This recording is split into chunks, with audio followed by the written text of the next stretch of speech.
Hello दोस्तों, आज का हमारा टॉपिक है अम्ल, भस्म और लवण। दोस्तों इसके बारे में हम पढ़ाई करेंगे। दोस्तों इस वीडियो से आपको कुछ भी सीख मिलता है तो इस वीडियो को लाइक और सब्सक्राइब जरूर करें। चलिए दोस्तों इस वीडियो को शुरुआत करते हैं। दोस्तों पहला पढ़ते हैं अम्ल। अम्ल मतलब दोस्तों एसिड। चलिए दोस्तों इसके बारे में पढ़ते हैं। दोस्तों तो इसमें एक या एक से अधिक विस्थापनशील हाइड्रोजन परमाणु को विद्यमान रखता है, मतलब एक साथ रखता है। दोस्तों एक या एक से अधिक हाइड्रोजन को एक साथ रखता है और ये क्षार क्षार से अभिक्रिया करता है। यह क्षार से अभिक्रिया करके नमक और पानी का निर्माण करता है। कौन? अम्ल दोस्तों। और यह एक जोड़े में इलेक्ट्रॉन को ग्रहण करने की क्षमता है। यह एक साथ इलेक्ट्रॉन को ग्रहण करने की ये क्षमता रखता है दोस्तों। और ये खाने में खट्टा होता है। आप इसको एसिड को चेक करेंगे तो खट्टे होते हैं दोस्तों। और नीले लिटमस पेपर मिथाइल, मतलब नीला कलर का मिथाइल लीजिए और उसमें ऑरेंज कलर का कोई कलर डालेंगे तो वो लाल कर देगा, उसको लाल कर देगा। और इसका पीएच मान कितना? 7 से कम होता है दोस्तों। इसका पीएच मान 7 से कम होता है दोस्तों। जिन अम्लों में हाइड्रोजन और ऑक्सीजन दोनों उपस्थित रहते हैं उनको बोलते हैं ऑक्सीजन अम्ल बोलते हैं। क्या बोलते हैं दोस्तों? ऑक्सीजन अम्ल बोलते हैं, जिनमें हाइड्रोजन और ऑक्सीजन दोनों ही उपस्थित होते हैं दोस्तों।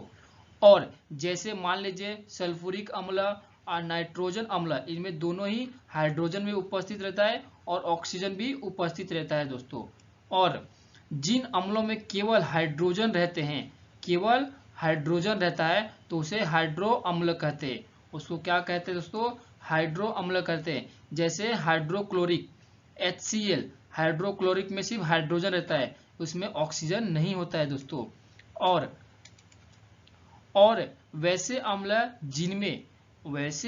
जिनमें H+ हाइड्रोजन अधिक हो, हाइड्रोजन अधिक आयन त्याग करने की अधिक क्षमता रखता है दोस्तों। कौन?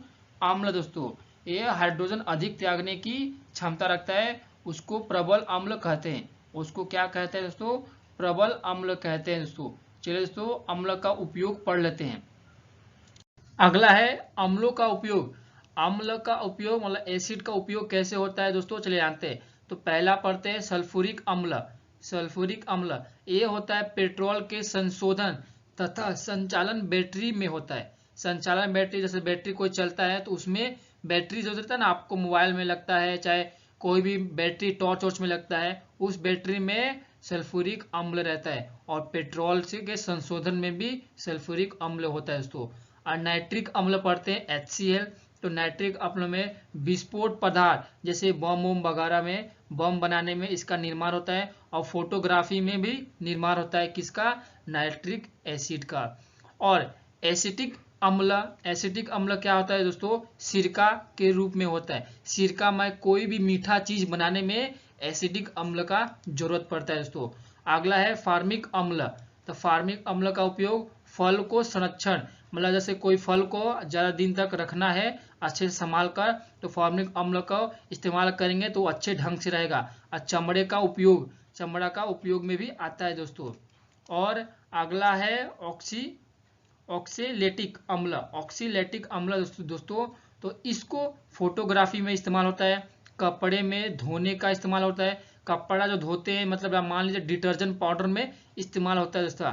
कपड़ों की छपाई और रंग बिरंग में कब होता है, जैसे कपड़े की अलग अलग रंग होती है, उसको इस्तेमाल करने भी आता है दोस्तों। अगला है बेंजोइक अम्ल। क्या है? बेंजोइक अम्ल। तो इसका क्या उपयोग होता है? तो इसका उपयोग होता है दवा बनाने में और खाद्य पदार्थ को, मतलब कोई भी खाना पीने वाली चीजों को अच्छे ढंग से रखने में इसका उपयोग होता है दोस्तों। यही होता है अम्ल का उपयोग दोस्तों। अगला पढ़ते भस्म। तो भस्म क्या होता है दोस्तों, चलिए जानते हैं। तो भस्म, इनमें एक या एक से अधिक विस्थापनशील हाइड्रोक्सी मतलब OH समूह विद्यमान रहते हैं। किसमें? एक या एक से अधिक होते हैं दोस्तों। ये अम्ल में अभिक्रिया कर लवण और जल का निर्माण भी इसमें भी होता है।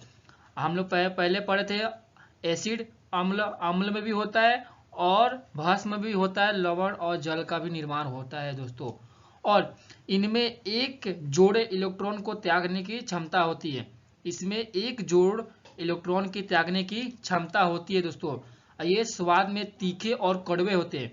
भस्म जो होता है ये स्वाद में तीखे और कड़वे होते हैं तथा छूने में साबुन जैसे चिकने होते हैं।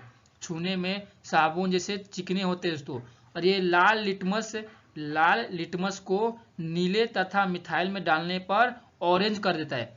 लाल लिटमस पेपर को अगर डालेंगे तो नीला कर देगा तथा मिथाइल ऑरेंज को डालेंगे तो पीला कर देगा। तो ये होता है बेस दोस्तों। और यह कार्बनिक पदार्थ को नष्ट करने की क्षमता रखता है। जो कार्बनिक पदार्थ है उसको नष्ट करने की क्षमता रखता है। इसका पीएच मान अधिक होता है। हम लोग उसमें क्या देखे थे दोस्तों, अब अम्ल में तो उसका पीएच का मान कम होता है, लेकिन पीएच का मान इसमें अधिक होता है, 7 से अधिक, 8, 9, 10 होता है दोस्तों। और वैसे भस्म जो जल को घुलनशील होते हैं या घुलनशील होता है उसको क्षार कहते हैं। जो घुलनशील होता है वो ऐसे भस्म जो जल में घुल जाए, पानी में घुल जाए, उसको क्षार कहते हैं दोस्तों। यही है भस्म। चलिए इसका उपयोग पढ़ते हैं। तो भस्म का उपयोग पढ़ते हैं दोस्तों। तो भस्म का उपयोग में पहला पढ़ते हैं सोडियम हाइड्रोक्साइड। तो सोडियम हाइड्रोक्साइड क्या काम आता है दोस्तों? तो सोडियम हाइड्रोक्साइड साबुन बनाने में आता है दोस्तों, कपड़े और कागज निर्माण करने में आते हैं, घरों में आता है दोस्तों, और कारखानों को साफ करने में आता है सोडियम हाइड्रोक्साइड दोस्तों। अगला पढ़ते हैं दोस्तों। तो अगला है कैल्शियम हाइड्रोक्साइड। तो कैल्शियम हाइड्रोक्साइड क्या काम आता है? तो गरा को काम आता है, प्लास्टिक बनाने में काम आता है दोस्तों, बेकिंग पाउडर बनाने में काम आता है, और स्किन पे जो ऊपर बाल होते हैं उसको साफ करने में आता है कैल्शियम हाइड्रोक्साइड को दोस्तों। और अगला पढ़ते हैं पोटेशियम हाइड्रोक्साइड। तो पोटेशियम हाइड्रोक्साइड क्या होता है दोस्तों? तो ये नहाने वाले साबुन जो रहते हैं उसको बनाने में काम आता है। नहाने वाले साबुन को बनाने में काम आता है दोस्तों।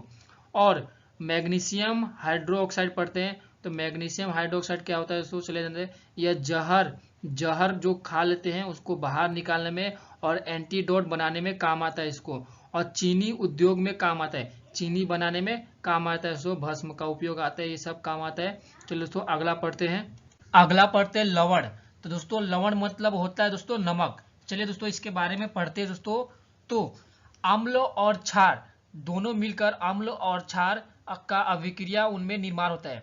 अम्ल भी और क्षार ये दोनों मिलकर लवण का निर्माण करते हैं दोस्तों। और यह अम्ल में विस्थापनशील हाइड्रोजन परमाणु के रूप में विस्थापित होते हैं। ये लवण जो रहता है वो विस्थापनशील हाइड्रोजन के रूप में विस्थापित करते हैं दोस्तों। और लवण बेसिकली 5 प्रकार के होते हैं दोस्तों। तो चलिए इनके बारे में पढ़ते हैं दोस्तों। 5 प्रकार कौन कौन से हैं? तो पहला आता है सामान्य लवण, और दूसरा आता है अम्लीय लवण, और तीसरा आता है क्षारीय लवण, और चौथा आता है, पांचवा आता है दोस्तों जटिल लवण। चलिए दोस्तों पहला पढ़ते हैं सामान्य लवण क्या है दोस्तों। चलिए इसके बारे में पढ़ते हैं। चलिए दोस्तों पहला पढ़ते हैं सामान्य लवण मतलब साधारण नमक के बारे में पढ़ते हैं दोस्तों। चलिए पढ़ते हैं इसके बारे में। तो ये अम्लीय हाइड्रोजन परमाणु आयन से मुक्त होते हैं। ये जो सामान्य लवण होते हैं दोस्तों ये अम्लीय हाइड्रोजन से परमाणु आयन से मुक्त होते हैं दोस्तों। जैसे एग्जाम्पल में ले लीजिए Na2CH4, CuHO4, NaCl, KCl, FeCl3 इत्यादि उसके उदाहरण हैं दोस्तों। ये सब सामान्य रूप से हाइड्रोजन से मुक्त होते हैं दोस्तों। और अगला पढ़ते हैं अम्लीय लवण।